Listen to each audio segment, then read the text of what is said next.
Alright.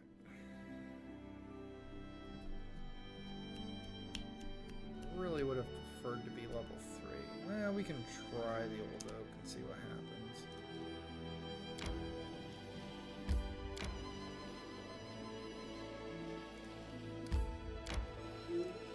May we have a moment of respite? Mostly the reason why is that there is a troll here.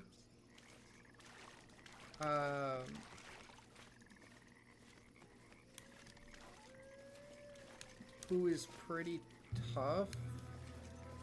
And if we were level 3, it would be a little bit of an easier fight.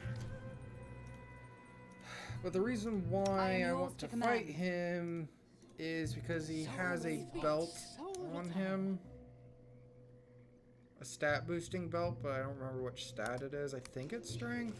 I wish there was another way. Doesn't matter though.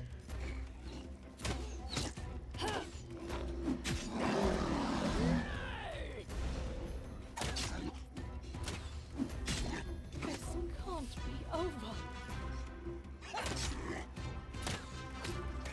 All I see is blackness.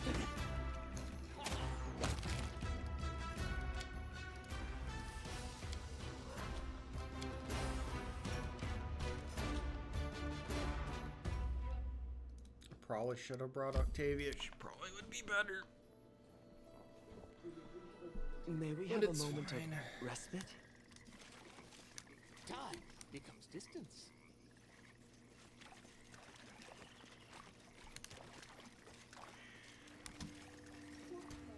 Just letting the ink dry. I'm listening. Once a girl told me my eyes light up her world. I said that the blessing of Sarenrae will light up her soul. She seemed disappointed. I shall end Weird, this suffering. Tristan.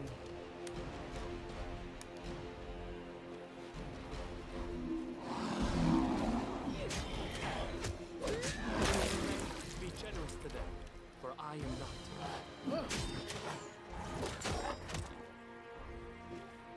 This can't be over.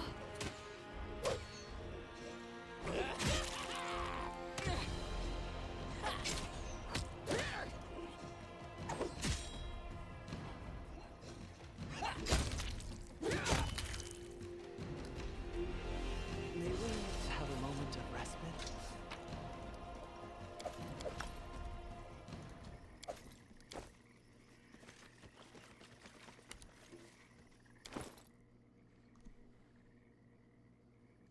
God, we're so close.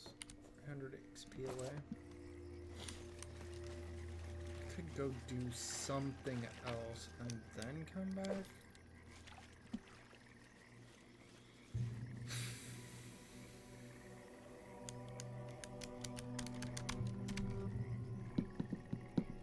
Yeah, we're gonna do that instead.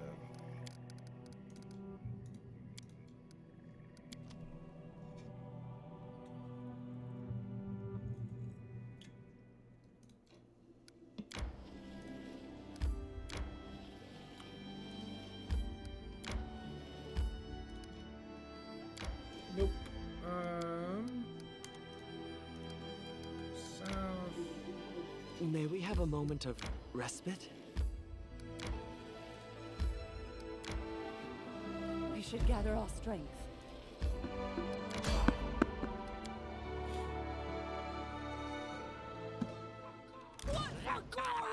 Just goblins.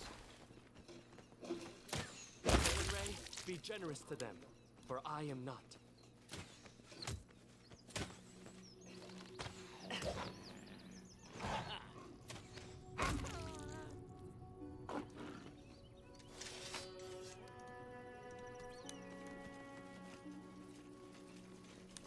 Just gobos. Time becomes distance.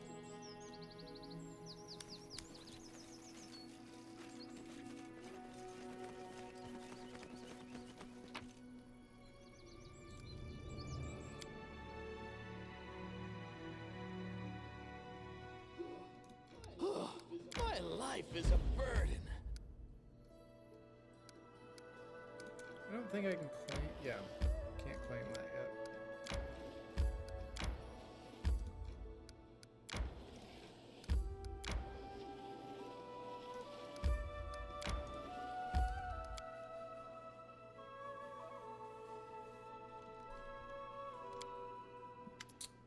Fresh bread, I can't believe it. All this time we sat in cages and crawled in the mud.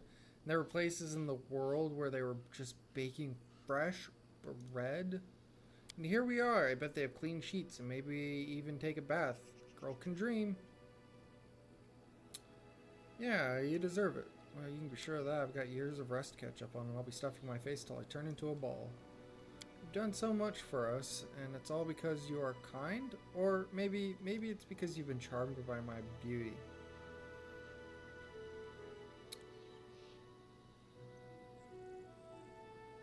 I'm taking care of you because you're in my party. We'll have to save each other more than once. Alright, enough talk. Fresh bread and clean sheets await. Step, step, step!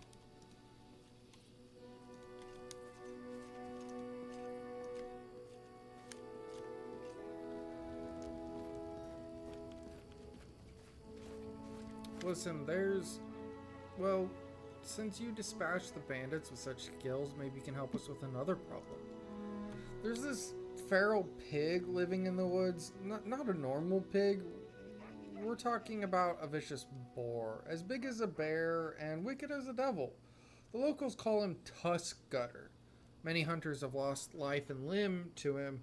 Vekel Benzen found his lair and went to kill the beast, but came back with one leg.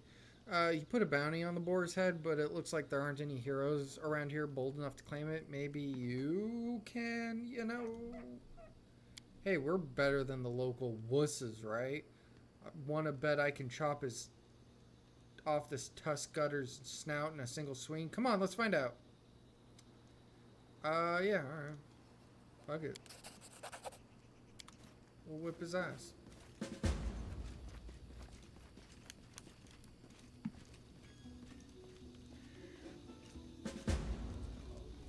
How may I serve you? Yeah, I dealt with the temple. Erasmusly praised, you finally returned, my good friend. Tristan told me how you helped him at the Temple of the Elk. Thank you for heeding my request. My heart is calm and filled with confidence that I've followed the will of my God. I would like to reward your bravery. I possess no treasure, but please, take this as a token of appreciation. As far as I know, your next target looks to be the Stag Lord himself. With the Temple of the Elk cleansed of evil, the fog surrounding us should disperse to reveal the path to the brute's lair. Of course, magic so powerful is unlikely to disappear all at once. Bide your time. Follow up on other concerns while you wait. I will gladly aid you on your noble quest. Erastil himself foresaw our meeting. Do you understand your visions?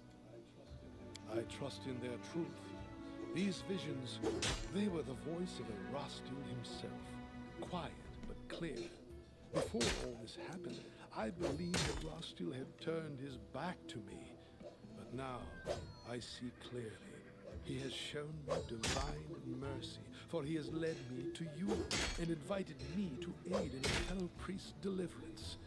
Lady Sarenrae and Erastil walk the paths of the gods hand in hand, and so must their servants as well. Tristan is undoubtedly still very young, and youth is a time of naivete and confusion. But I see kindness and strength of spirit in him, traits indispensable for a priest. I sense that all that's transpired thus far is only the beginning, and the future promises great things for Tristan and for you. This is why Erastil led me to the Temple of the Elk. Day and night I pray for you and for my young friend. May the Stag God lead you down the true path. That's enough now. As you wish. Tell me about your visions. That's why I'm here. As you wish. What exactly would you like to tell know? me your past. My story? Why not? You deserve to know it.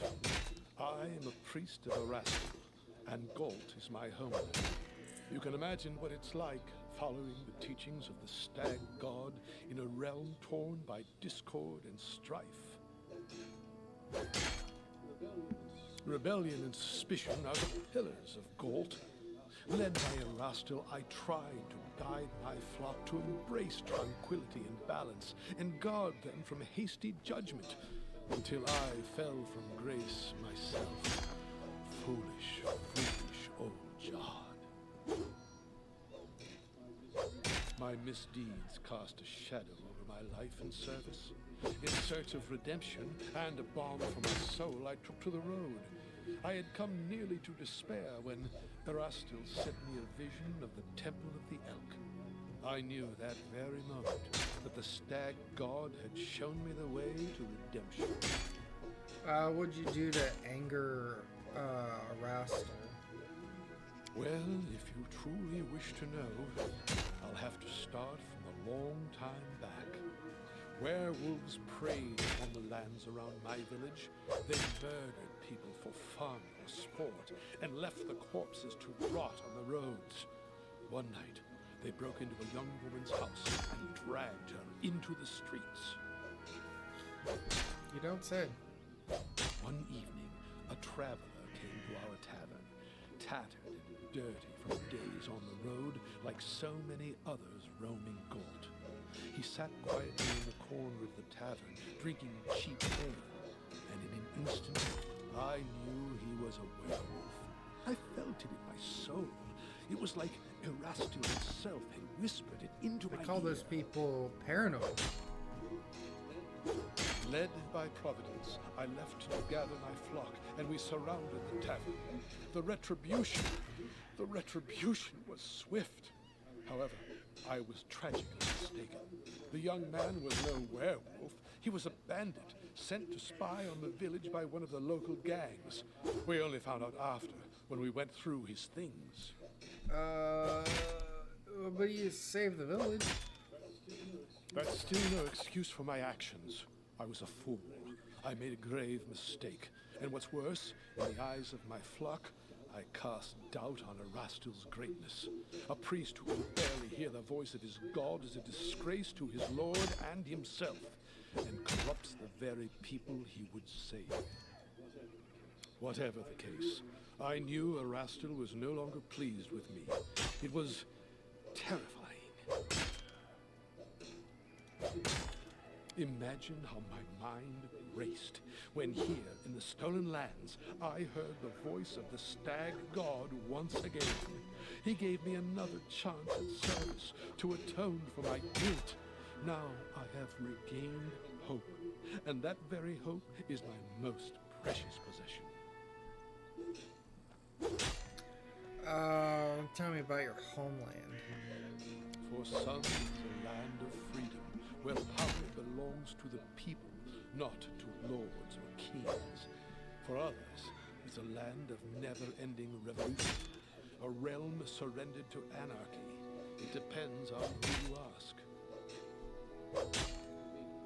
For me, I found Galt a violent place. Crowds eager to lynch a stranger for that accent or appearance, where a single word uttered at the wrong time or place can spark the people to riot and cities to burn. For me, it is a place inhabited by the frightened and the desperate, always suspicious, watchful of trickery. All too often they are deaf to the voice of reason. They cannot grasp that chaos and lawlessness lead only to yet more chaos and lawlessness. All my life I've tried to break through to these poor people, but alas, I don't seem to have made much progress. That's enough. As you wish. Tell me about Erastil. Of course. It would be my pleasure. Erastil is one of the eldest gods of Golarion. His faith emerged when the first people appeared upon the land. Erastil helped our ancestors cultivate the land and hunt. Even now, his blessing lies with those who uphold the old traditions and keep to simpler ways, far from civilization and the noise of the city. Wait, cities have their strengths, don't they? I mean, science, trade, invention, makes life better. Tell that to the peasant robbed of all he owns, spending his night in the gutter, hoping to live to see the sunrise. You won't see such things in a village.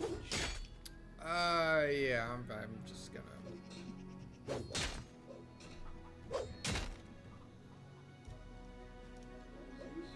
As you say, So, what does your god demand? the word demand does not befit a stag. Honesty and friendship, loving families, merry weddings, and newborn children in their mother's arms, they bring a smile to Arasta's face. He loves his people and rewards them with fortunate hunts and plentiful harvests. But he has no temper for sloth and vanity. He never bestows gifts upon his faithful without first measuring their worthiness. We ourselves must win our daily bread, but the stag god comes to our aid in times of need and strife. Yeah, okay, cool. I'm happy to help. Thanks. Thanks, bud. What's your Greetings, how may this humble chosen of Sarenrae help you? What you got? By myself? Well, I wouldn't know where to begin. You know my name, my faith. I follow Sarenrae, and I traveled from the Padishah Emperor of Kalish to here. What else do you want to know? You don't strike me as a Kalishite. You have nothing to apologize for. Truly, I have received my name and appearance from my parents, who had come to Kalish from afar. I never knew them, for the fate had separated us when I was young. So I grew up in Kalish, raised by the followers of Sarenrae. Do you enjoy? My home is where my heart is, within the temples of the great goddess, among the wise and generous men that took upon themselves the care of a child that was so unlike them. I learned mercy and patience at an early age. It is these virtues that have made me the man I am today. Oh, yes, no library and no archive, however large, would have ever allowed me to learn as much of the world as I have in my journeys.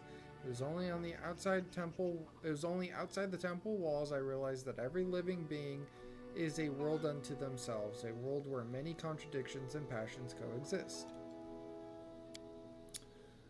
Doesn't being outside the temple make you uncomfortable? There are so many ways to honor one's gods. It is true shrines play a role in the lives of the faithful, but even more find other ways to serve Sarenrae. Healing light values good deeds above all else. I cannot stand by and watch evil claim others. Perhaps that is another reason why I chose to go on my pilgrimage, leaving behind the temples of Kalish. My faith is in my heart and in my hands. Millions honor Sarenrae in her temples, and my soul is filled with joy when I think of their devotion to the goddess. Nevertheless, my path is a different one. Where are you going next? My thoughts were far from it. My mission here is not yet done. Why do you ask? Do you wish me to leave your lands? No, I was wondering. You enjoy watching others' reactions, don't you? In this regard, we are alike, although I do not choose such sly ways to achieve this. What can you tell me about Sarenrae? She's the goddess of temperance and patience. Solar Flame Goddess teaches us compassion for the weary and mercy for those who go astray. What would you like to know? History? There is much to tell, but I am afraid I would miss the mark, and I fear I would bore you. Is there something specific? Sarenrae is one of Golarian's eldest deities. Once she was an angel that had gathered the armies of her celestial allies behind her. The battle in which she showed her valor decided the fate of a whole world, and in her victory she was awarded divinity. Sacred text, Sarenrae is shown as a beautiful bronze-skinned maiden, her hair dancing flame. But her appearance is not what matters. It is the grace she brings with her touch, healing and salvation. What's this battle? Her greatest moment of glory was in her battle against the monstrous Rovagug, who threatened to destroy Galarian. Serenray delivered the strike that staggered the horrendous creature and allowed her allies to shackle it. Once the rough beast was captured, the goddess split the earth and the gods threw the behemoth into the depths. Once it was done, the goddess sealed the pit and commanded her faithful to stay away from the scar that was left in the land. Alas, mortal beings are imperfect. Not even the most faithful among us can always follow their deity's commandments, even when such commandments were meant to save the world and their followers. I, for one, pray the goddess is never again as fierce as she was with Gormuz. Okay, what happened? An error of faith, perhaps a lesson, but it speaks to the danger when one listens to mortal words and one stops listening to their faith. Serenray forbade her followers from coming near the place where Rovagug's imprisonment. But some of her priesthood misread her will and began to preach of a sacred place, where the mightiest of temples dedicated to the goddess were to be constructed. The people listened to these sermons and went forth to the lands touched by Serenray's scimitar. On the scar that sealed the well, they found Gormaz, a holy city. They founded Gormaz, a holy city that became the greatest monument to Serenray. Unsurprisingly, after the city was built, faithful from all of Galarian traveled there to worship. Serenray's omens and visions are urging her followers to leave the place, as it was dangerous, filled with the dark will of the shackled Rovagug. But in their pride, people misinterpreted or ignored her signs altogether, for they had already come under Rovagug's influence. Finally, the goddess sent her herald to the city, but the fanatics killed him. Realizing the people had turned from her, the enraged goddess smote Gormuz, razing it from the face of Galarian with a single strike of her scimitar. Today it is called the Pit of Gormuz, a well of pain and suffering. I would like to know more. It was a great crevice in eastern Casmarian. The lands surrounding it are dead, soaked in poison. The Pit of Gormuz seems bottomless until someone dares to gaze into its depths. All who have dared to tell of a strange distant glow, a glow that followed them in their dreams ever since.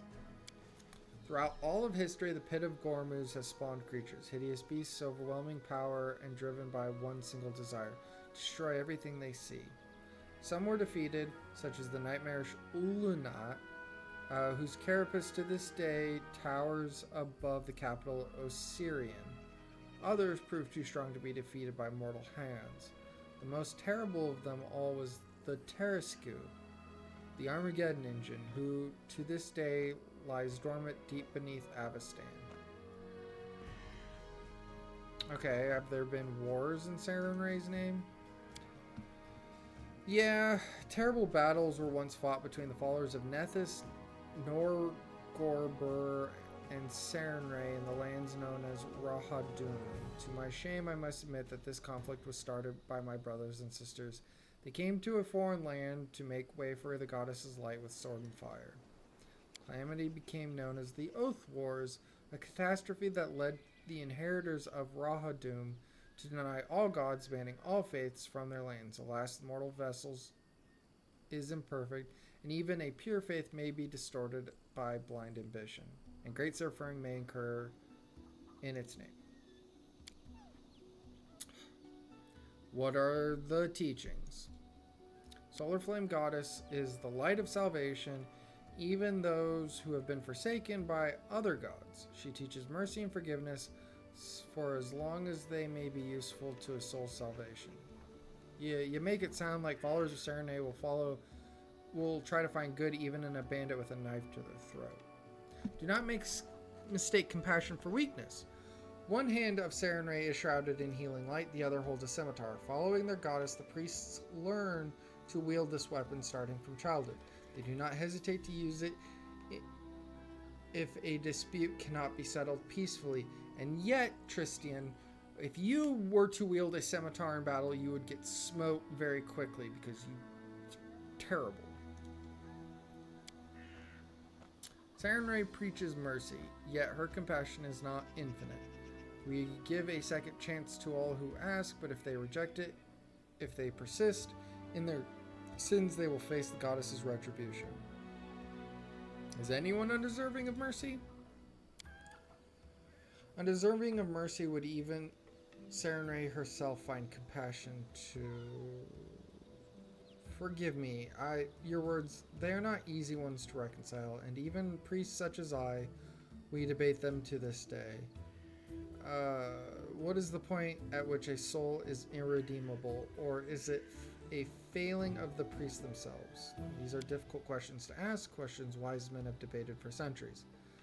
Does a being that has been tainted by evil to its very roots, that rejects its own salvation, still deserve compassion?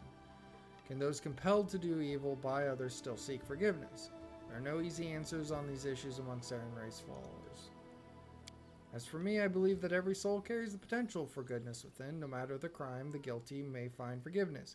If they repent and cast off evil that led to the deed, I believe that this with all my heart. There's good in everyone, I guess, but you just have to look deep enough. So yeah, I guess it's possible to help them.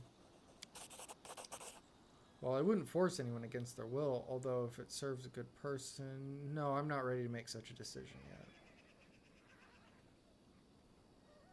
What are your duties? She strives to see the best even in dark gods. She never abandons the hope of their redemption. Priests follow her teachings, akin to the healing light, who emanates warmth and heeds the call of all those in need. We aid in the suffering of the body and spirit throughout Galarian. The priests of Serenray are willing to help anyone, no matter the faith of one in need. Such plea must be heard.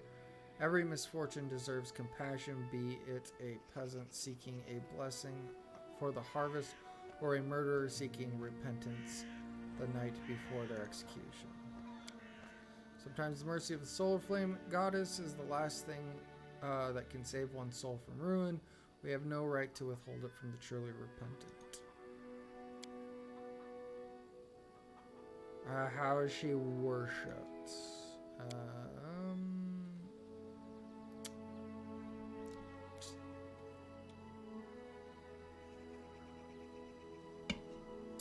Many worship Solar Flame Goddess in her temples. Some make the pilgrimage to the Everlight Oasis.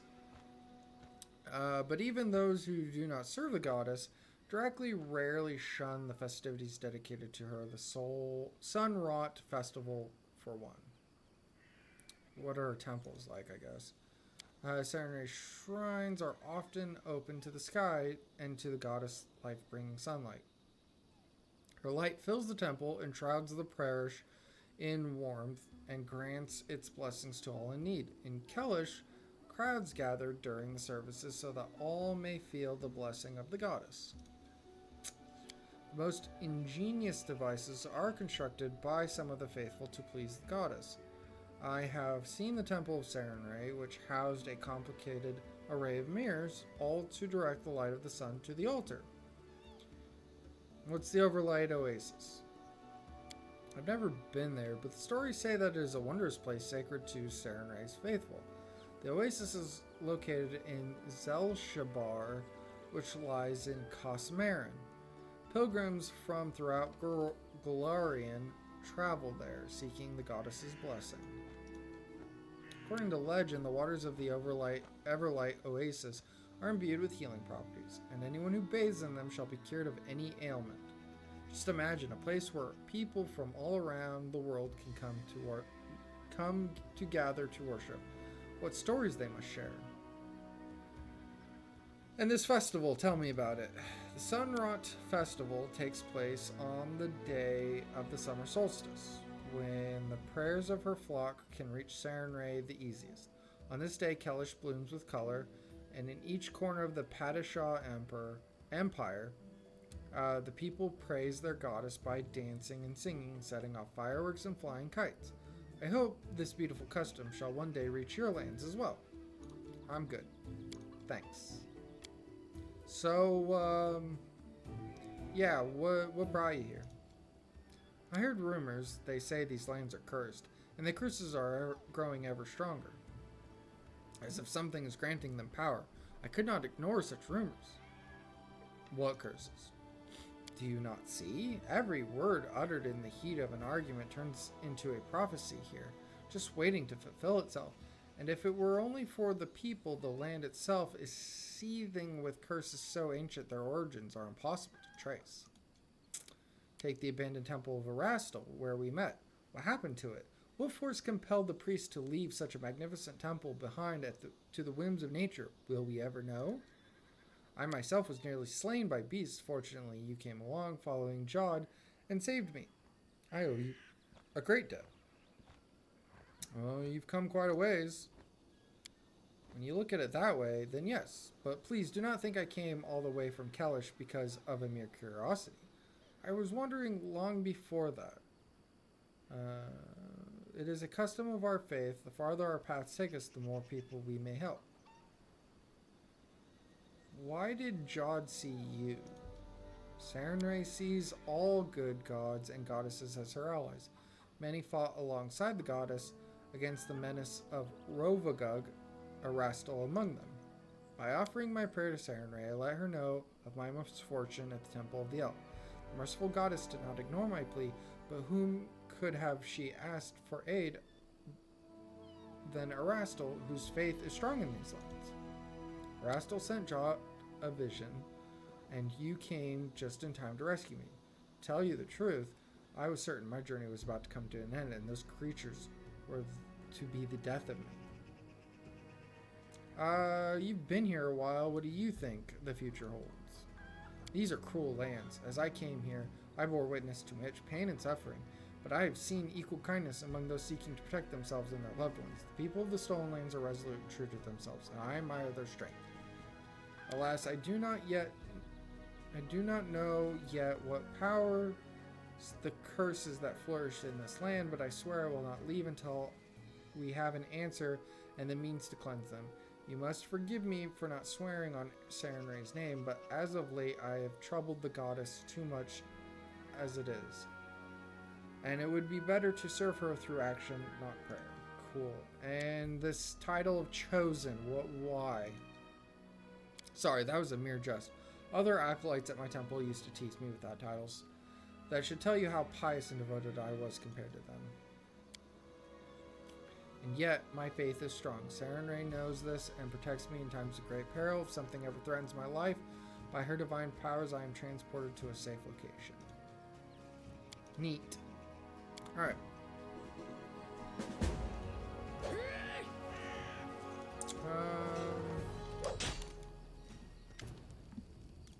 Let's sell some shit. No one can use S-Stocks. Hang on to that for now. Pitch, pitch, pitch, pitch.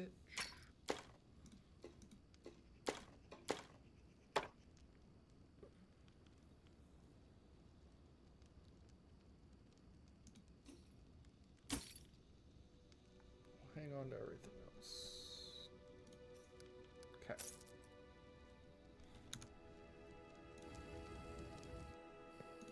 Yo, Svetlana, I've got your stuff. I suppose I should tell you the truth about her. Cressel wasn't her real name. Her real name was Irena. Before all this, she was the daughter of my mother and her second husband, my half-sister. I can't help but feel like everything that happened to her was my fault. She always had a wildness in her. She'd wander the streets hanging out with a bad crowd until the day she passed. Mother complained about Irena constantly. Back then it was just cruel games and strange escapades. She never really hurt anyone back in Rostov. Her father didn't live much longer than our mother, so I decided to try to help Irena. I brought her here to the Stolen Lands, though Oleg was against it. And once here, she immediately fell under the Stag Lord's influence. She never even needed to meet him. The stories and rumors from local hunters and bandits was enough to win her over. She would tell us how he was a real leader, unlike Restov's softies. Eventually, she ran away, only to return under a new name and a pack of thugs to collect taxes from us. What's worse, she participated in torture and execution of prisoners along the Stag Lord's minions. I don't know if there is a way to set her back on the right path, but I'm grateful for your kindness. Please, perhaps there's still hope. For the sake of my mother's memory, I'd like to believe that. Here's some stuff. Thank you. Alright, let's get everyone leveled up.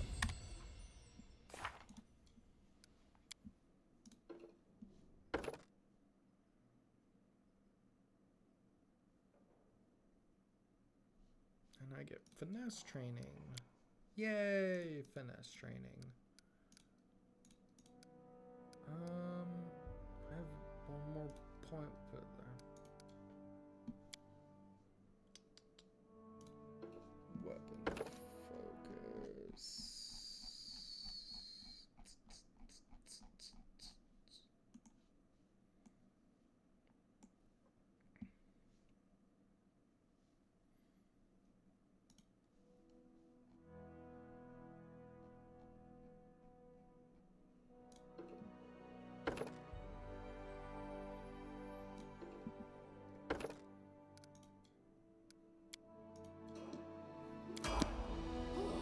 My life is a So burden. that should make it so that now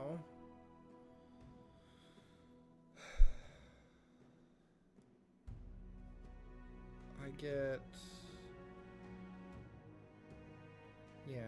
I get, instead of using my strength for damage, I now use my dex, which is a little impaired because I'm tired.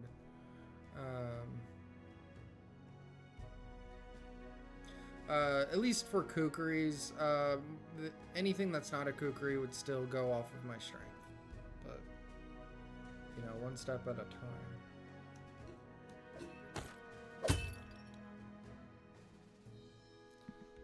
Who's next on the list? Valerie. Valerie's gonna go Trad Monk on this level.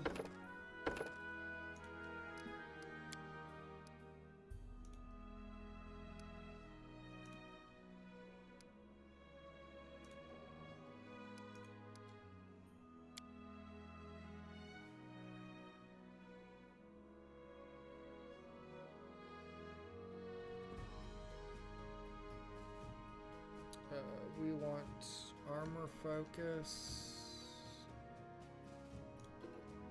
heavy, and crane style.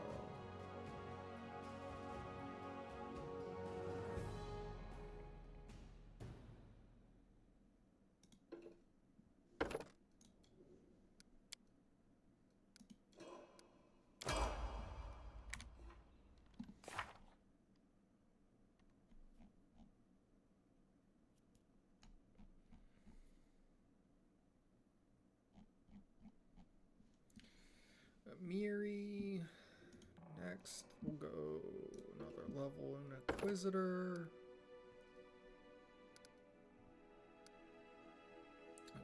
Boon Companion.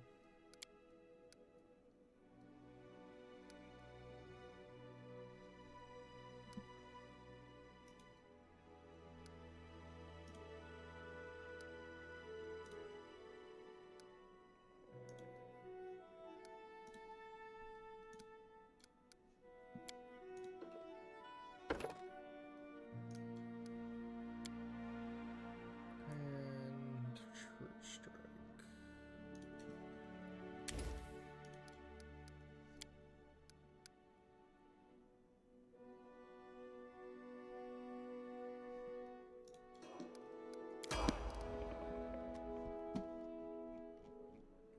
Next is Lindsay. Bard.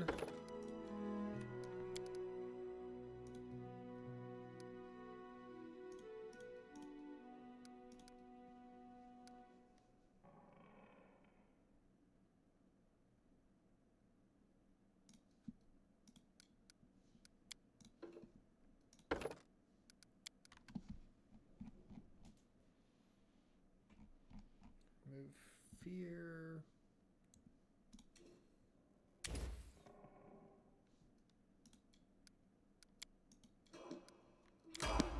Resting would be nice, don't you think? Tristian doesn't need to level. Tavia. Level of wizard.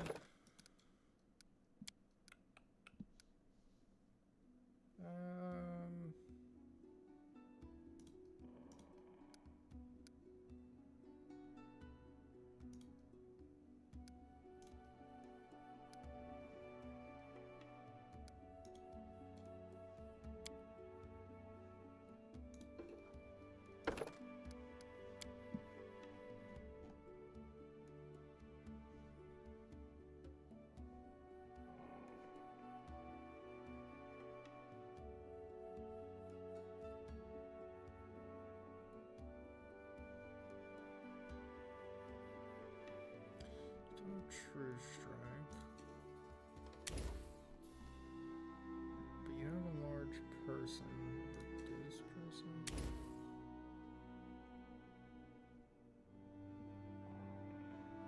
Really rather give you grease though.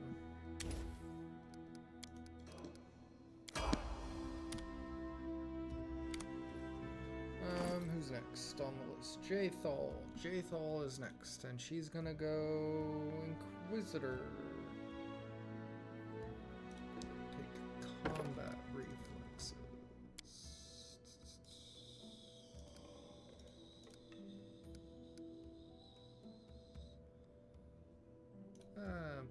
Extra point in that. Combat reflexes.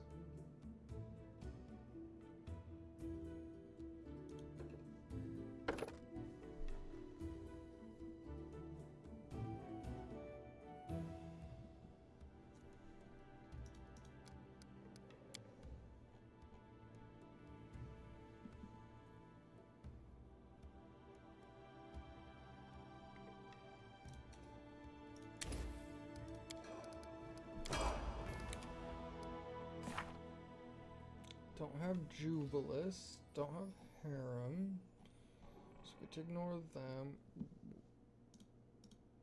Ragnroar.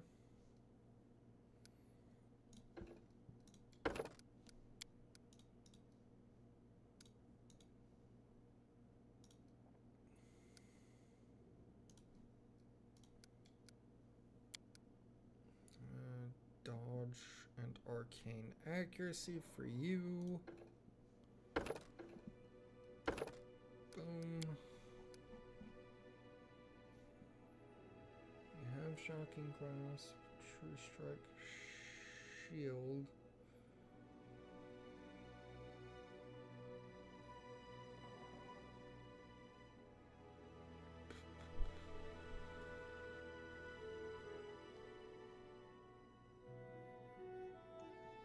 Give you magic missile. Generally pretty good.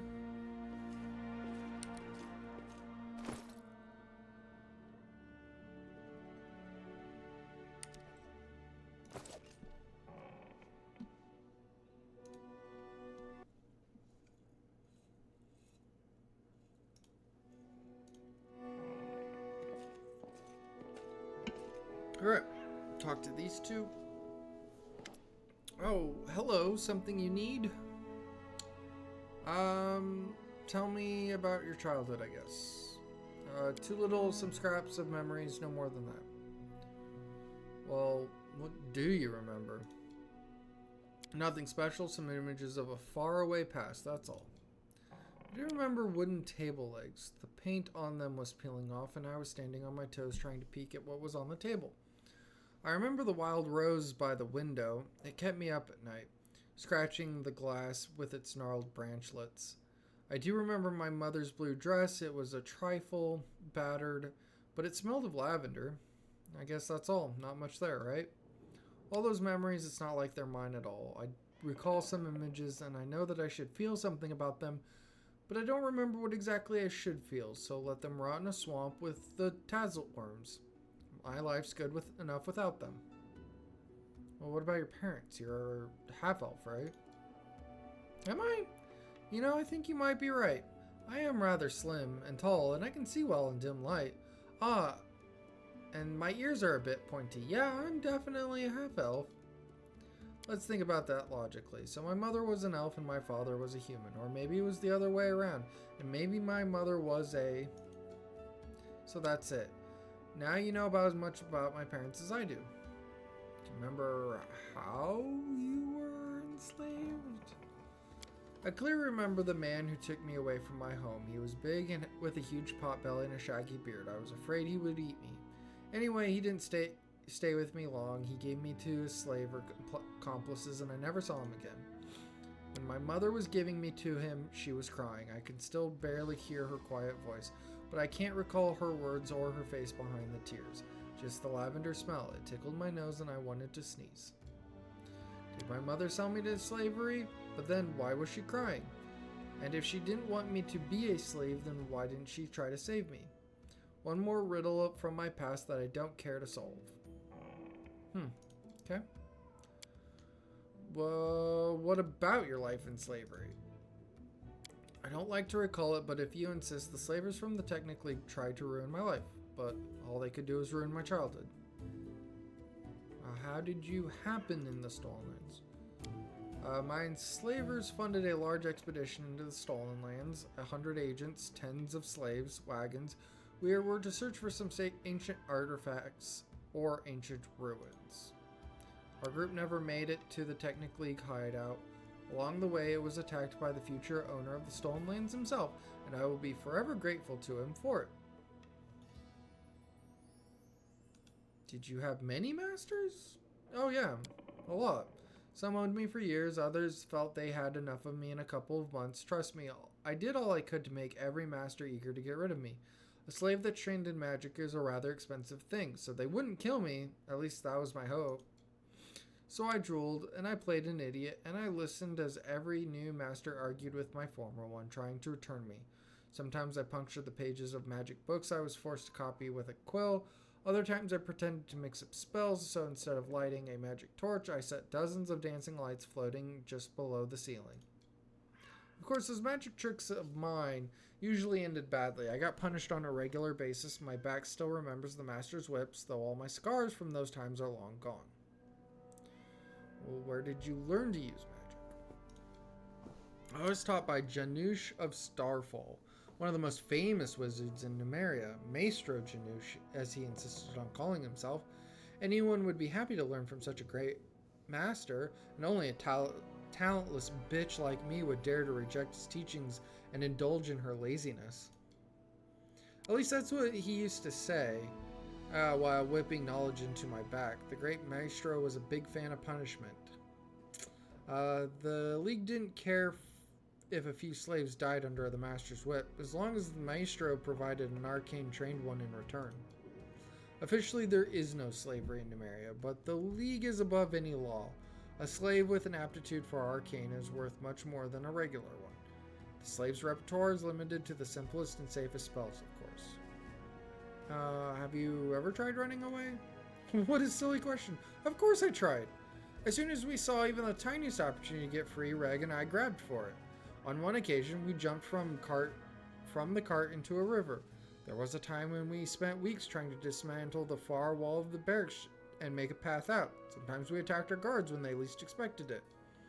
We craved freedom. We lived only to dream about it.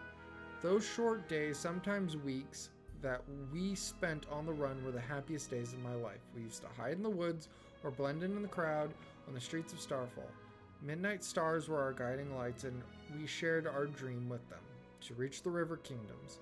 For in these lands there were neither slaves nor masters. We were starving and freezing, and that was the real life. Too bad it usually ended too soon. The agents always found us in the end. I don't know how they managed to do it. They probably used magic, or maybe it was just our fate. They whipped us and returned us to our old masters, or sold us to new ones, if the old ones refused to pay. So we were slaves again, but the dream about the river kingdoms never left our hearts. This is a stupid question, but have the masters ever hurt you? You figured that out, didn't you? Or maybe you want to hear about the beatings I survived, the humiliations I endured. Imagine the worst thing one can do to another and multiply it tenfold. That's what happened to me for nearly every day in my slavery. Masters, oh, I hate the word. They punished me because they wanted to hurt me. But what hurt even more was the mere fact of their existence. Wait, I want to tell you. The League agents you wrested us from, we tried to run away many times, and they always managed to find us. I have no reason to hope that this time they've lost track of us for good. And I won't let them... they can try. I'm not going to let them take you. Yes, we'll chase them to the border. We won't see them through the dust. Still, I'd like to find them first. So, you worship Callistra, right? Yeah, many slaves survived only thanks to their faith. Some lived hoping for a day when a good deity would deliver them. Some even offered deals to the evil gods, but me and Reg, Callistra has taught us the most important things. Expect no gifts from above, rely only on ourselves, never forgive those who wronged us, but at the same time savor every droplet of pleasure we could squeeze from our bleak days. It's amazing you still remain so cheerful and optimistic. Try not to view my life as a never-ending course of sufferings. Yes, I've had my share of hard times, but do I need to recall them? After all, along with the bad things, I had some good things as well. I had a dream and I followed it. And eventually it came true. Following that path, I met Rag and you, and now I'm free and surrounded by friends. Why do you need to find the agents? Broke free from slavery, thanks to you. I've obtained everything I've dreamed of, my freedom, and the opportunity to control my own life. I want to use this opportunity to fight the League. At least, the part of it that operates here. I wish to free all slaves from the Technic League masters. I do believe that while we're together, we can achieve a lot, even this. Cool. Peace. What do you want? Have a little chat? Alright, it's not like we have anything better to do. Tell me about yourself. What do you want to know? I was born, I'm alive, I haven't died yet. Isn't that enough for you? Well, what about your childhood? What a crap question. I was just a kid when they sold me. Before that, I don't remember much. Smoky fires, stinky hides, always bumping along on a horse. I think I was born in one of the Kelid tribes of Numeria. There are many. Some survive on their own, some give up their pride and serve the Technic League. I guess mine was one of the cowards if they sold to their own kids. I remember my father's hands, though. Rough, scarred, white. So I guess I get the green skin from my mother. I don't remember her. I think I remember playing with another half-orc child. A brother, maybe. For some reason, they didn't sell him. Just me. Father gave him his dagger to play with. Never gave it to me. I don't remember. Forget all this. I'm an orphan. I grew up a slave. That I remember well. So many things burned into my memory. Most of all, I remember her. My Octavia. Today we are almost the same age, but back then she was twice as young as me. And just a child. But a brave one. Cunning, bold, and beautiful. The most beautiful girl in the world. Who do you worship? I never got much help from any of the gods so far. But if you make me choose, I'd say Callistra. Who else could I worship? The sacred Sting, the goddess of pleasure, fun, and revenge? Oh, yes. Where'd you get your magic? What magical powers? The hell's you talking about? Oh, you mean these. I've had them since I was born. At least one thing I can thank my scum parents for. Maybe these powers were why I was sold to slavery. Think that they were scared? Who knows, damn Numerians. At the League, they drew my blood, they did experiments, burned me with fire, tortured me with cold electricity. They told me, and you won't believe it, they told me that I have blue dragon blood in my veins. Not bad, huh? I'm a dragon, you freaks. Come check my blood if you dare. What about your tattoos? They're magical, they help me control my powers. The League gave them to me. I'd hope that somewhere on my body there was at least one sign left of my tribe, but no, I guess they didn't care to bother. To hell with them. They better hope I never find them. Even if I ever meet my father, I will even the score between us. How do you manage to use both sword and magic and not cut off all your fingers? It's simple. I'm just bloody good. Do you enjoy making people suffer? Why should I care about their suffering? I do what I want. If I step on someone's toes, then they shouldn't have put them in my way. But chasing someone down just to torture them, that's only entertainment for maniacs like the Technically. Well, on second thought, for them I would make an exception. I would love to watch as I fry them nice and slow. But why do you ask?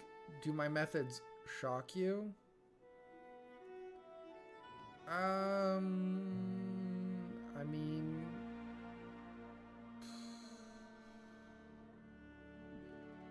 I just try to control your... nah.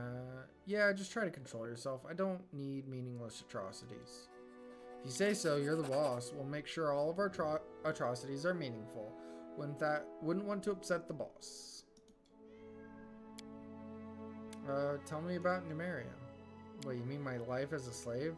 I didn't see much, except the slave barracks and the League's twisted laboratories. How'd you happen to become a slave? I was sold by my own tribe when I was a little brat. So I grew up in the barracks. I was raised to be sold like a battle animal. They tried to break me, but they picked the wrong brat. No matter how many times you beat this animal, he only gets angrier. And your masters taught you magic? Can't you guess? Because magic is in my blood. It's why they bought me.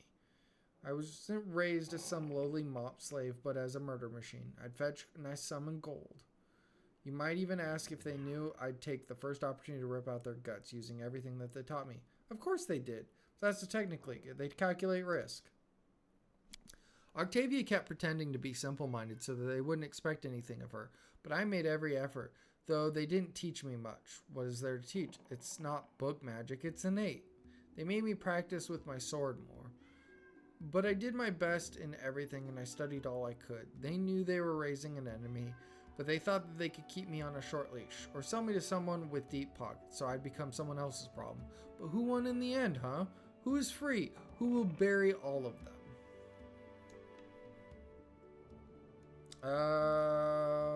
What else did you see beyond your life in chains? What could I have seen? Well, when we ran through Starfall. That's a fine city. Big, loud, many merchants, many things to see, many things to steal. But I didn't have a chance to walk around. It's the very nest of the sodding Technically. We were focused more on getting out alive. We met some barbarians. I asked them who might know what tribe I'm from, but they didn't know anything. I don't have any tribal tattoos, nothing. Actually, they were alright. Well, some of them. The Blood Pikes, for one, they're great. All the rivers are theirs. We sailed with them during one of our escapes, almost got all the way to Brevoy, and they didn't turn us in. But the White Scars guide us after that. Those guys are shit. They sold their pride to the Technically. Oh, and one more thing. One time, Octavia and I tried to escape. We stumbled across a Numerian monster. I'll never forget that. A huge spider, the size of a house, made of metal, spitting fire, shooting deadly rays all around. That thing could probably even tear a dragon to pieces. Ruined our escape plans, too. We had to go back. Did you guys ever try to escape? What do you think? Of course we tried. I stopped counting how many times. Jumped from windows, dug tunnels, choked out guards, or seduced them. That happened too. But those dirtbags caught us every time. Every bloody time. My back is covered with whip scars. Lucky we were prized property. They'd spent too much gold on us to kill us. Anyone else would be hung and forgotten. But they kept trying to break us and recoup their expenses. I don't know whether I could have survived by sheer stubbornness if it weren't for Octavia. I probably couldn't have. I should have just given up and died. I would have just given up and died. But I had to pull my girl out of the meat grinder. And she believed in me. And had enough hope for both of us. When I lay there on my back, slashed to pieces, she whispered to me about the River Kingdoms, where there's no slavery, where everyone can go wherever they want, and take whatever they want. I'll be damned, but I thought she was just making this up to keep our hopes alive. And now it turns out to be true, all of it. Every last word. No chains, no slaves, no laws. Just live and be happy. So, slavery's legal in Numeria? Sometimes yes, sometimes no. There are laws against it, but even in Starfall, a third of the people live in bondage. And that's the capital. In regions where the Black Sovereign's hands don't reach, they hold to tribal customs instead of laws. These barbarians don't keep slaves, instead they have thralls. Big bloody difference. And on top of that mess, there's the technically. Law and custom mean nothing to those slime balls. They just take whatever and whoever they want. Thanks. That's all I want to know. Time to take a nap.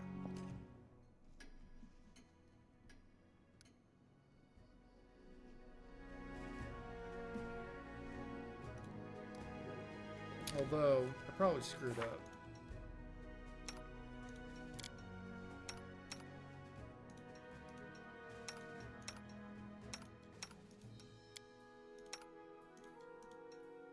Yeah, I did. That's...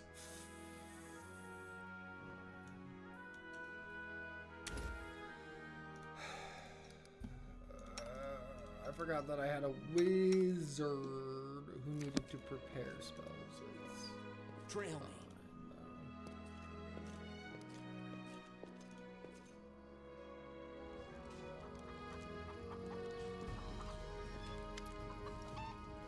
Alright, let's see. What all do you have?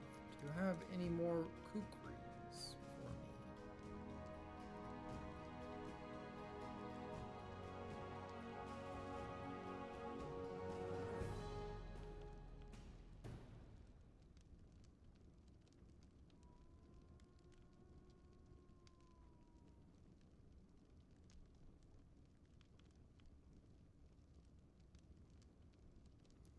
Doesn't look like it.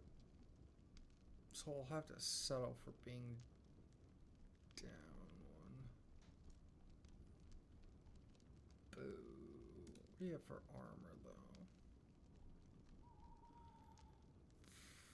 though? Not buying full plate. Half plate's a little cheaper.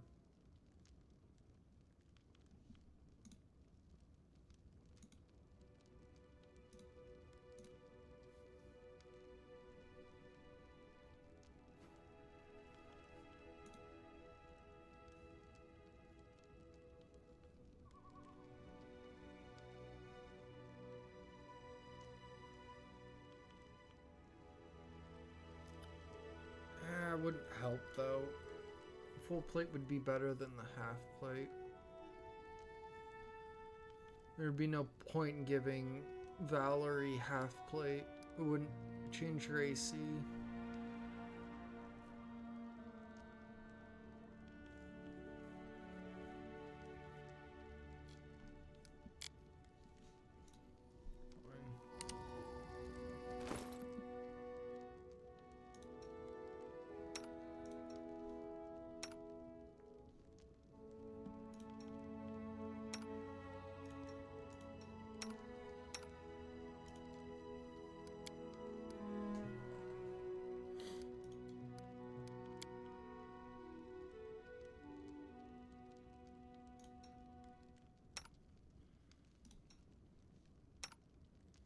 Yeah, that's kind of what I thought. You can't use the longbow.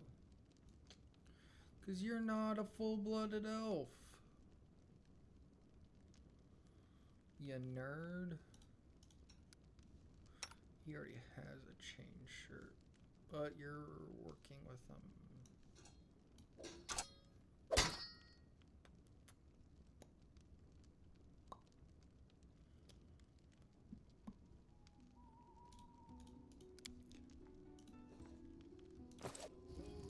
The road calls me.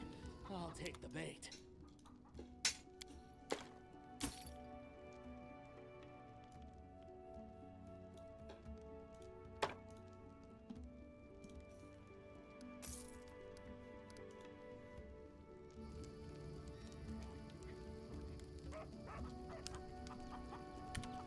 Alright.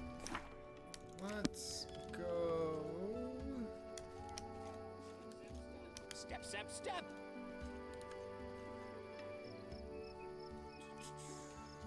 See what we can do.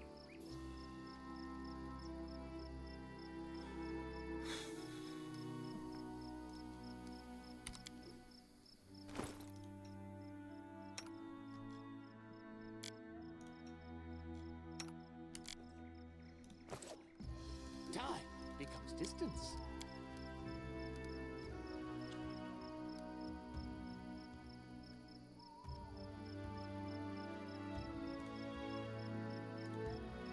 We'll go with that for now.